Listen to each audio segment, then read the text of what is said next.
branded in 8 months, 10 months? Well, that's a huge issue. And like you see the way this is working out in different countries. So in Europe, they're very concerned about consolidation, particularly by these already rich digital monopolists and private equity funds. Private equity in the US is sitting there with $1.5 trillion on the sideline, basically making mafia offers to small businesses. Hey, buddy, you need some cash? Here's an offer you can't refuse. So they get to own everything, and the concentration goes through the roof. Mr. Bezos makes even more money, and then the rest of us still aren't forming unions and are able to fight back or claim our share of the profits.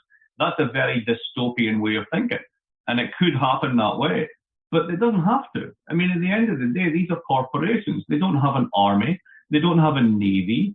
And if you basically have to suffer through multiple waves of a virus and you crush 30% of employment, any politician doesn't have rocks in their head is going to realize that defending the tax privileges of the billionaire class might not be a winning strategy. But then again, if you're the Democrats, you probably wouldn't do that.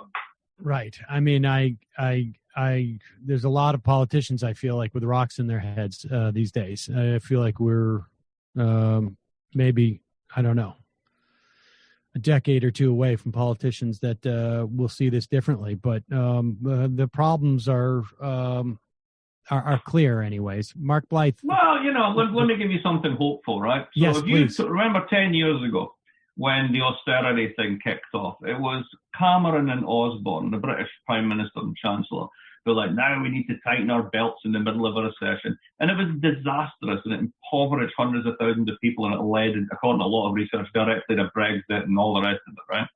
Look at what happens this time. In comes Boris Johnson. And they get a new Chancellor of the Exchequer because the old guy was too fiscally conservative. And this young guy comes in and says, right, what are we facing? A giant consumption and supply shock. Okay, here's what we're going to do. We're going to basically guarantee payroll for 6 months. Everybody stays in their job. Nobody gets laid off. We backstop the banks. The banks front the credit to the businesses. The businesses pay paychecks as usual, and then we give it back to the banks. In 6 months' time, we'll see where we are. That's called helicopter money. That's a conservative administration in Britain doing direct payments to households alongside a now basically cooperative central bank that doesn't give a shit about inflation and really cares about basically liquidity and the stability of businesses. Even those people can make the right choices under certain circumstances. So let me ask you this. I mean, I think, Trump may be more inclined to follow that than the rest of his administration. And I'm quite convinced that like the Pensites, as it were, in that administration are going to, and I think a lot of what they're doing now is just setting the table in the event that Joe Biden wins, that they can immediately pivot to, we've got problems, we got to cut Social Security type of situation. Oh, yeah, absolutely. I mean, that's just the standard script for those guys. Look, at the end of the day, why do they do this? Because they've got all the money already, but the one thing that they fear more than anything else is a wealth tax. So when you think about it this way, why was the opposition of Bernie and also Warren so vociferous, particularly amongst people who consider themselves to be the enlightened part of Democrat money? Because while they hate Trump, and they hate what they see as his racism, his misogyny, the whole lot. At the end of the day, Trump makes their portfolios in normal times go up by 20%. Right. What is it that Bernie and Warren wanted to do? Actually take away their money and their power.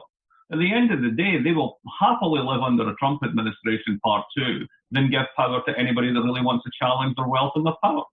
Do you think in the event that Biden does get elected, that what's going on in Europe in terms of because last time we had this austerity that kicked in Europe, it seems to me like around 2010 probably. Yeah. And then that put pressure on, and there was also obviously domestic pressure, and he's surrounded by people like that. But then Obama makes that pivot in 2010, 2011. To austerity. They never quite get there as dramatic. They don't implement it as dramatically as Europe does. Europe turns into just a blinding disaster. And I think that probably, convinced the Obama administration to sort of tap on the brakes with the austerity and then ultimately sort of, I guess, slough it off by 2014. Yeah. But do you think that starting out, if Biden gets into office, we'll be looking at a a disastrous economic situation, that the fact that Europe is not pursuing an austerity agenda is going to help in terms of America not pursuing that? I wouldn't say it that way. I mean, basically, until basically the current administration, it tended to be that Europeans would pay a little bit of attention to what Americans were doing, but would ultimately do their own thing. Americans would never give a shit about what Europeans are doing and would ultimately do their own thing. I think that's still there. I think the way to think about it is as follows. When you had the financial crisis, the assumption was that unemployment and austerity were temporary prices to be paid for a long-term bounce back, the famous V-shaped recovery. The V never happened in Greece. It never happened in Italy. It never happened in Spain. At best, it was a U in Spain. And in Britain and other places, yeah, they bounced back, but that was because it was all London-centric. The provinces got destroyed. Similarly, in the United States, most austerity that happened wasn't at the federal level. The sequester was all a sideshow. It was a rounding error. It was at the state level. That's where the real stuff happened. So if you have 20% unemployment going in, and you start an austerity binge, you will produce an extra 30% unemployment. So do you want to be responsible for unemployment going from 25 to 26 to 27%? Do you want to go at 30%? In the middle of the deepest recession that we've known since the 1930s, possibly, we'll see, if the economy can't restart as we hope, do you want to be the politicians that basically throw even more people out of work? I mean, ultimately, I think that the Austerians and the Republicans understand that what they're doing is essentially the protection of their assets at the price of everybody else's employment. And that's not a game you can play when a third of the country doesn't have employment. I hope you're right. Mark Blyth, William R. Rhodes, Professor of International Economics, Professor of Political Science, International Public Affairs at Brown, and author of the upcoming book, Angrynomics. When is that book coming out? That is coming out June 17th. Columbia University Press. It's a dialogue between me and a buddy of mine, and it's for everybody. It's not for the academics. It's not for the policy wonks. It's for everybody who's listening to this show. Tells you what the hell's happened and why. All right, great. What we can do about it. We'd love to have you back on after that comes out. Mark Blyth, thanks so much for your time today. Really appreciate it. Pleasure. All right, folks. I'm going to head into the fun half. If that wasn't fun enough for you. We've got some sound and other things to talk about. Just a reminder, this program relies on your support. You can become a member at jointhemajorityreport.com. When you do, make it possible for this show to keep on chugging. If you are one of those folks who are you've lost your job, or you're, for whatever reason, you're going through any type of financial stress, send us an email, majorityreporters@gmail.com. We will hook you up. We will not lock anybody out of the show. It's been a long-standing policy. It's been the policy since day one. But obviously, it just applies to more people now. And do not hesitate. Do not feel in any way that you're asking for something that you don't deserve. Sometimes people are a little sheepish about it. And look, a ton of people have been where you are. I have been without work at one point, and do not procrastinate on cutting costs. Like I say, if you're a member too, and you're worried that the membership is going to become a financial strain, if you head over to our system and as you go through the cancellation process, you will get different options. So again, nobody will be locked out. If you're one of those people who can afford a membership and you're feeling confident about your financial situation, now's a great time to become a member. JoinTheMajorityReport.com. Also, check out AM Quickie. Still doing it. You can sign up for it at amquickie.com. It is now living on our other YouTube channel, Majority Report Audio. You can find that at youtube.com/Majority Report Audio. Don't forget justcoffee.coop, fair trade coffee, tea, or chocolate. Use the coupon code Majority, get 10% off. It is what fuels me every day now, to the tune of an entire French press. I have Just keep it here in the corner, and I just that's basically it. It's the only thing that's getting me through this, at least during the daylight hours. Nighttime hours are a little bit different. Wow, what's going on? My internet connection is unstable, it's saying. All right. Also, don't forget, what's happening at TMBS tomorrow night, Matt? I'm not sure about that. I was just preparing my literary hangover plug. I can look, though. Oh, wow. All right. Well, but on literary hangover... TMBS, let's see. I'll do literary hangover first. I froze, or you? I think you froze. I think I look fine. I think it's your internet, so we might have to sort that out during the break somehow. Okay. I think, or am I freezing too?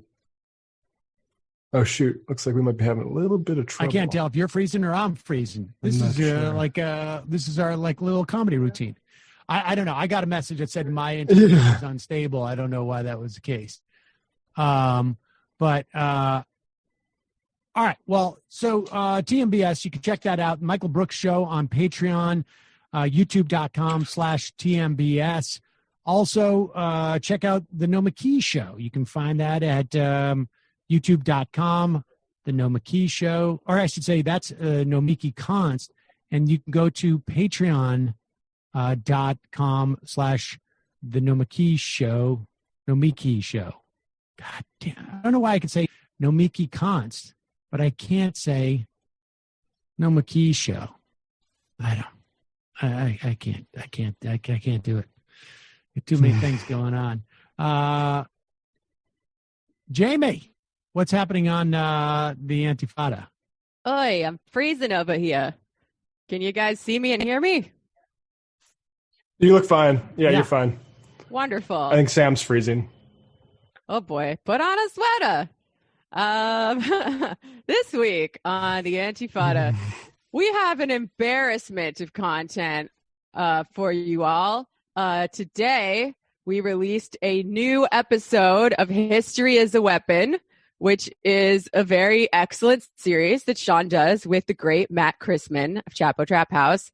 This one, they look at the American landscape, current day, from the pandemic to the economic collapse to the failing political system, and discuss how the hell we got here and what the hell we might expect going forward. So that should be pretty good. I'm sure that they both yell a lot in it, and that's for patrons. But if you can't afford it for whatever reason, just contact us and we'll help you out.